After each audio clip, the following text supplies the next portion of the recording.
Hello, everyone, and welcome back to Low Ink Splatoon, our second Low Ink since Animal Crossing came out, I might say.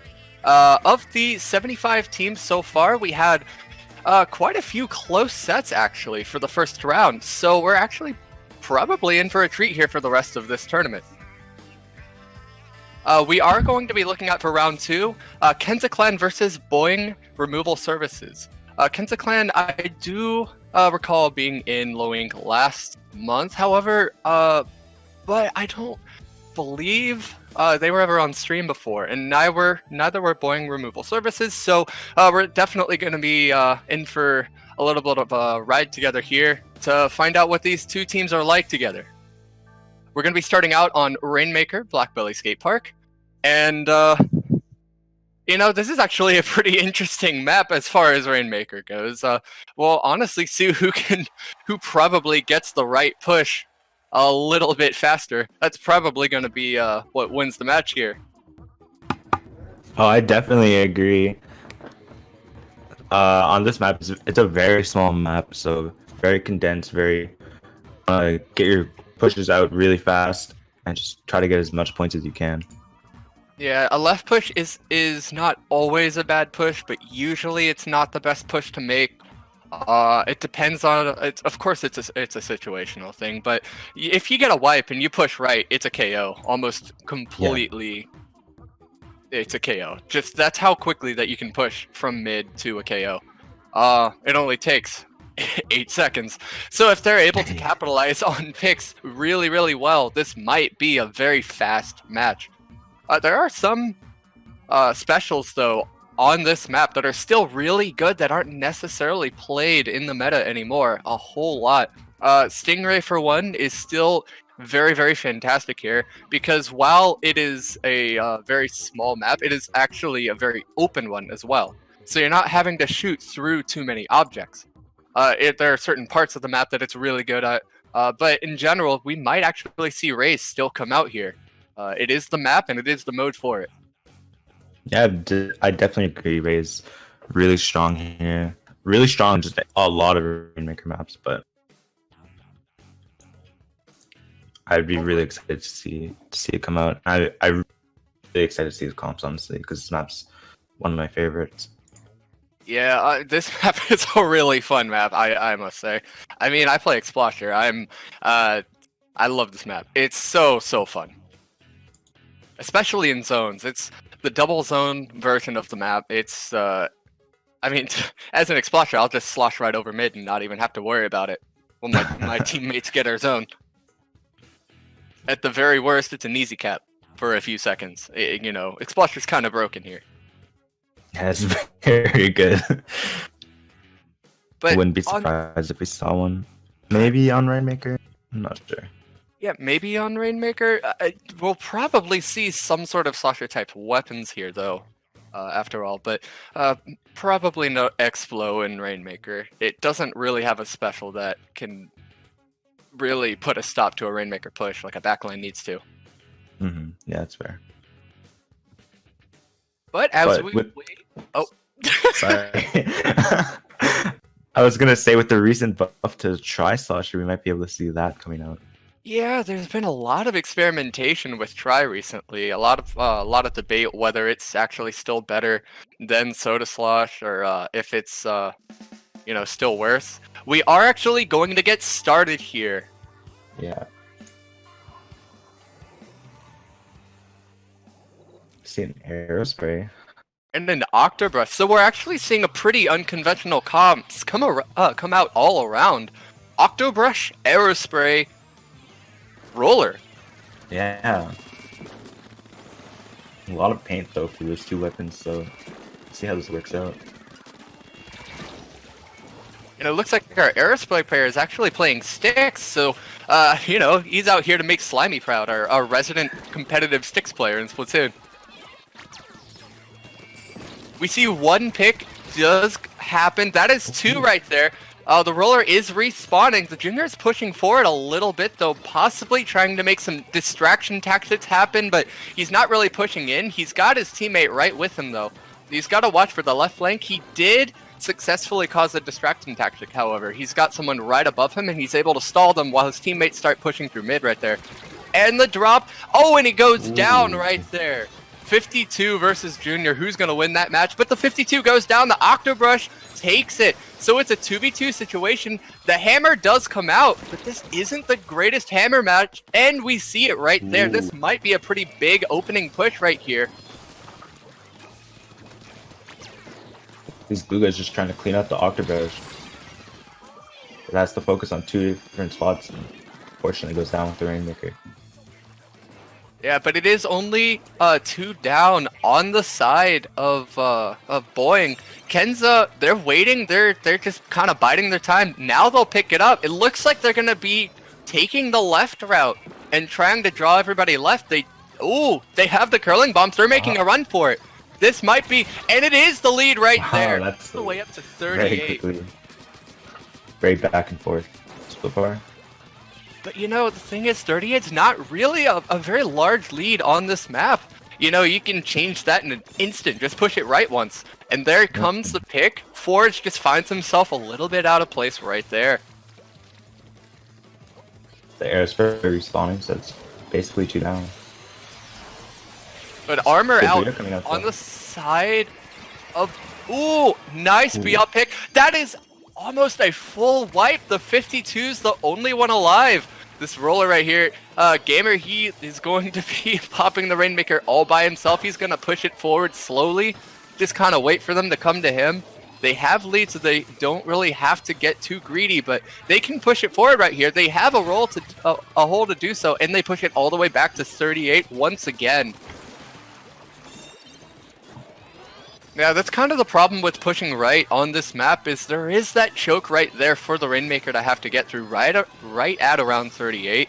And they've just come into it twice now. The flank is actually going to come in, however. He's still alive. He might get the Rainmaker here, and he does go down. Junior flank, guys. Yeah, it's a very good pick, and they just get the easy pop. There's only 1 up for... Yeah, just gotta go. He's behind you. Just running forward. And he did at least get 1 more point out of it. The push isn't over, though, if the Octobrush doesn't back up. And he does. That's a full wipe. That is a full wipe. It's time to push forward right here. They're trying to paint out mid just a little bit, but they're pushing forward pretty straight. That is going to be the Junior. Wow. 2 down right there. The Booyah probably going to get another pick. That's a Booyah thrown backwards, actually. That you don't see that too often. Guga coming in. Ooh, nice pick right there. Gets the pick on the roller too, I believe. They might get lead. They've got to pop it. Oh, they do have lead, actually. They're all the way up to 32. They're going to get more out of this. Just putts it. Just go. It's unfortunate. But one does still manage to pick it up, and he pushes it all the way to 9. There's only 1 alive right here. Oh, and a nice double right there. Oh my. Trying to get the charger. And he gets 3. Huge stop right there by Nova. Fantastic stop. He might get a 4th here, and he practically does. Yeah. So good right there. Amazing stop. They have 24 seconds to work with right here. They can actually make something happen. They do have armor, and they pop it. And there's a flank coming in right there. He is going to go down. They have the upper hand as far as manpower. The second flank is... Oh, he just walks right into it. Yeah. Rainmaker is in a really bad spot right here. Yeah. Yeah, and that's it. Really fantastic back and forth game right there. Yeah. That Gluga really seemed to be a big problem for KenSa clan, I believe. Yeah, Boing removal services, yeah, he did a huge, wow, 25 picks. That's a way to assert dominance over a team. You know, if you want to make a team fear you during a set, all you got to do is get 25 picks. I mean, they're going to play a little more careful around you. Yeah.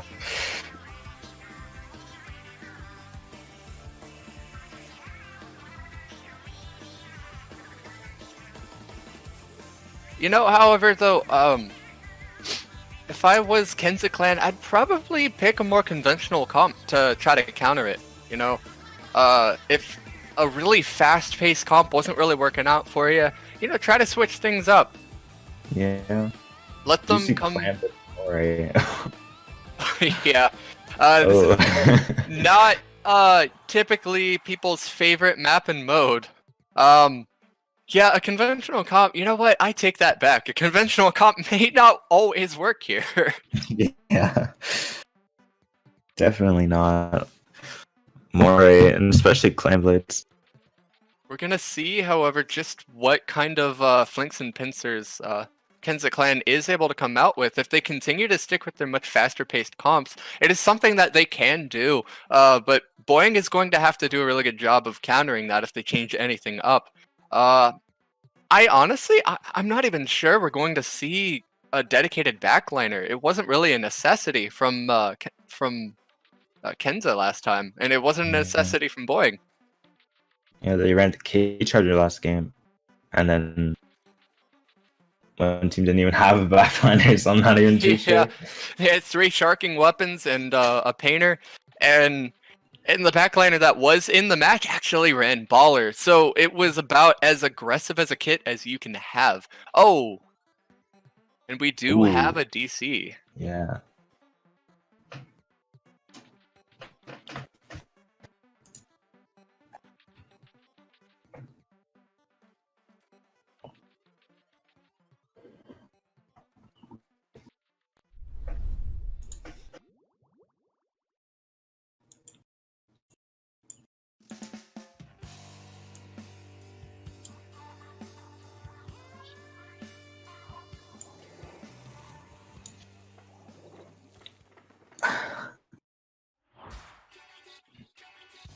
Well, let's see if they play it out. Double Octobrush here. Yeah, it doesn't look like they're playing it up. Yeah, they might as well have fun with it. So the rules are that you just don't play it out. If you want to replay the match, you don't play it out. You will get that replay. Oh, the Tetra. Is he playing it? I'm not sure if this counts, because I believe the 2 Octobrushes are just in their base.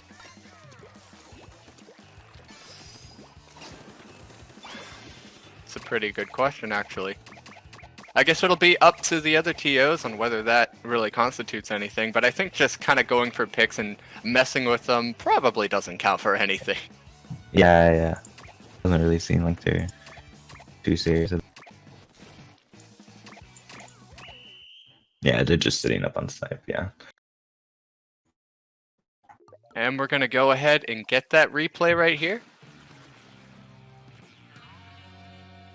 As the match comes to a close. And hopefully not have another DC. Alright, it looks like we'll be getting a replay, yeah. Yeah, you know, real big brain play though. Whoever's the laggy one who just DC'd, just stick him on Octobrush.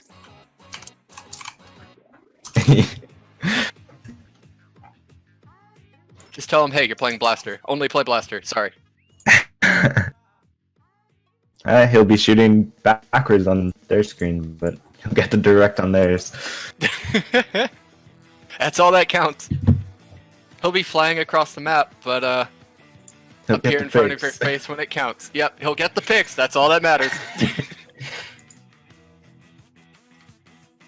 I mean, if I had a nickel for the amount of times that I have gone into a solo queue match and just kind of shot it midair, and somebody apparently was there who had been like teleporting somewhere else and then DC'd.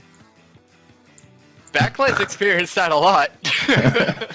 We'll just kind of find somebody right before they DC. It's usually pretty funny when it happens. Not for the other person though.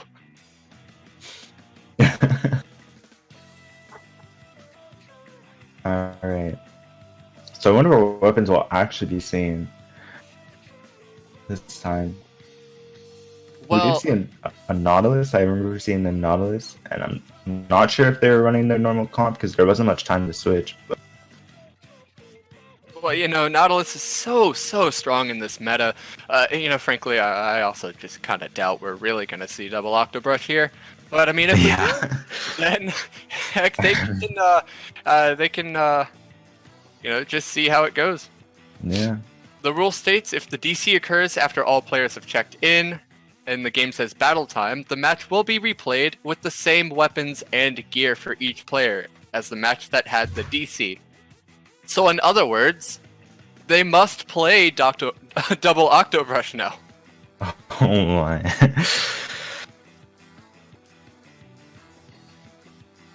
I suppose, though, as these things kind of go, if teams communicate and it's kind of, cool with each other, they probably can change gear, of course. But that's kind of murky water. Yeah. Alright, so let's see the comms.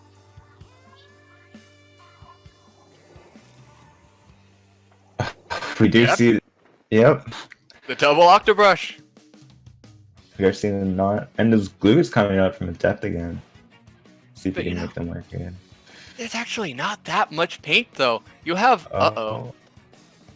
No, Well, that could have gone better. Oh! Okay, never mind. I thought we just saw him teleport. He's Uh, Well, as luck would have it, Luck is not on KenSa Clan's side today. yeah, apparently not. There's a nice pick right there. They're just gonna have to do what they can. A nice double. Yeah, Possibly a triple? going for the triple. Ooh, no, he gets pincered. He does get picked. Marina is going to fall back right here, back to mid. Pretty good, safe move right there. Fall right back to your back line, or I guess gets dropped on by the roller. Oh, bomb double. Oh. That might have been the most miracle of miracle bomb doubles I've actually seen in a long time. People just falling from the sky right on your bomb. It's almost angelic. Possibly the most skillful custom Billy Sculpture play I've seen in a while. Oh, and clams are right under basket. No reason not to put them in. Hello and thank you. So this is going... Yeah, they are going to put more points on the board. I'm not entirely sure if the Octobrush that was in spawn is still playing right now. Yeah. Oh, and that is 2 right there. Oh, makes that 3 picks right there. He's going to get more clams on the board. At this point, if you're going to pick off the Glugas, I'd say just don't approach him with clams in your hand. All they need is 1 more, and he's going to get another pick right there. And his teammate does put the clam in, so that is going to be a no mercy KO right there. Wow. Very unfortunate that the AFK player, I'm not sure what happened. Well, they will have a chance right here with the 3rd match to really put a GG on the board. We see another carry right there from our Gluga deck, or our KenSa Glugas right there. Yeah. He's so fierce with that 2-shot kill on the front line. You don't see a whole lot of frontline aggro Glugas. I mean, you see Glugas play kind of passive-aggressive, pretty aggro, but in general, their speed as far as rolls is so slow that they're kind of an easy pick for much better teams. So I think for him moving forward, the deal would to be start building play habits around higher levels of play, because he clearly has the mechanical skill, and all he needs to do is just learn and adapt, and he'll be there at that next level. Yeah, playing so aggressively with especially the KenSa variant with Easy Bomb and Armor, more kind of seen as more of a space out set, kind of just throws fizzies and roll back if needed. But yeah, Glugas in general are a very easily picked off weapon in comp. They're just so slow on their dodge rolls. Yeah. But the Deco variant, having the wall could help, but still very slow. Yeah, the wall does actually help quite a bit if you've got a team playing around it. If I know Desire plays wall variant very, very well, especially with 52 as well. That wall plus a two-shot combo, you can make things happen if you know how to play it right.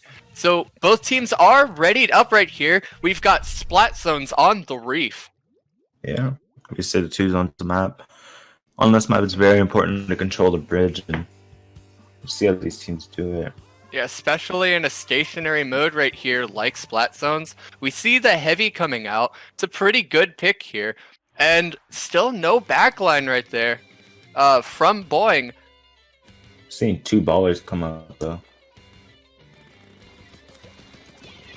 Strangely enough, it's actually a 52 coming out, not... Oh, that's actually a pretty big trade right there on the bridge. But as long as they have beacons, they'll be able to get more out of it. Another does go down. The Booyah not necessarily needed right there, but you know what? Might as well paint with it if you've got it.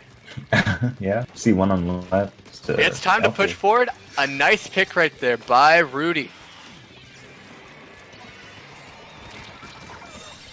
Oh, and a nice another pick right there. So he pushed right into zone with the Booyah and still couldn't get much out of it.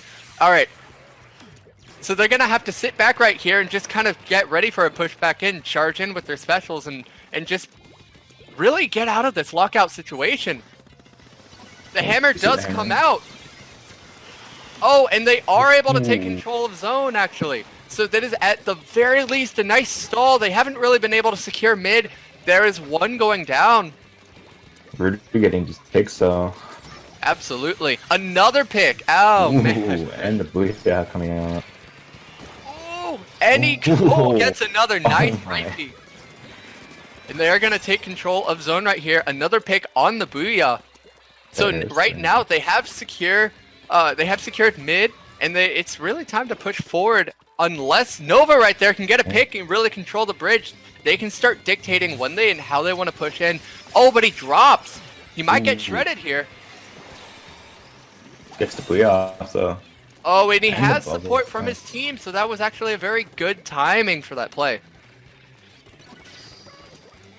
Just trying to reposition back up to the bridge. Get some paint down. Yeah, it looks like KenSa is going to lose control of zone right here. Baller coming out from Adept. You know, the nerf really not affecting him too much. He's got a very fast weapon. Yeah.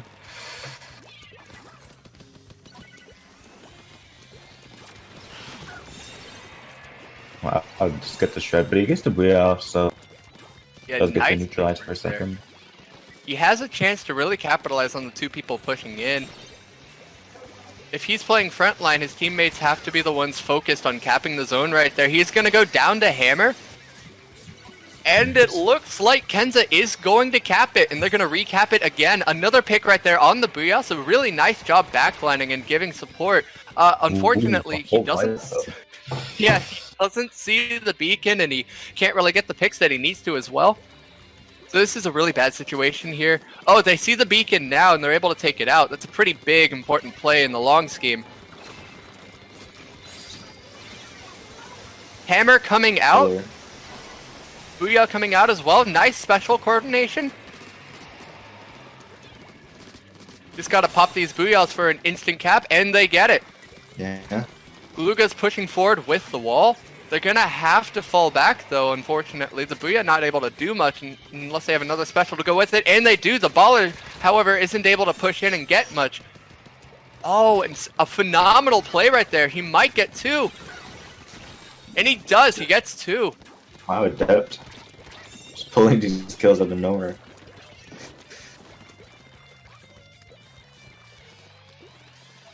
So right now, it's time to push forward, maybe take control of the street, kind of not allow them to drop into zone like that. Yeah. The bubble's coming out, though. Yeah, and the Booyah coming out as well. Oh, Bubble kind of blocking his ability to actually paint through it. He's going to ball up, though. This might be a KO situation if you can get a pick here. And he does, actually. Gets a trade, so they have to get the zone. Hammer's still coming out. Just let the hammer be wasteful.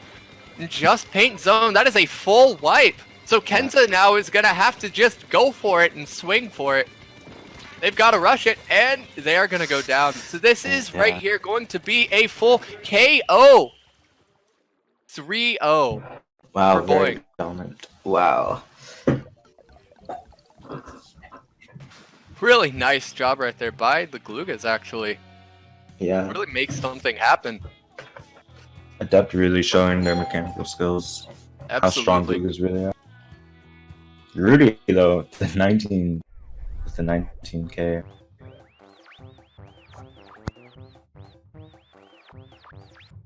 That being said, everyone, thank you for joining us for round 2. We'll be back very, very shortly for round 3 once everything is set up and set and ready to go. In the meantime, this has been Astro and my good pal Silver, and we will be right back pretty short.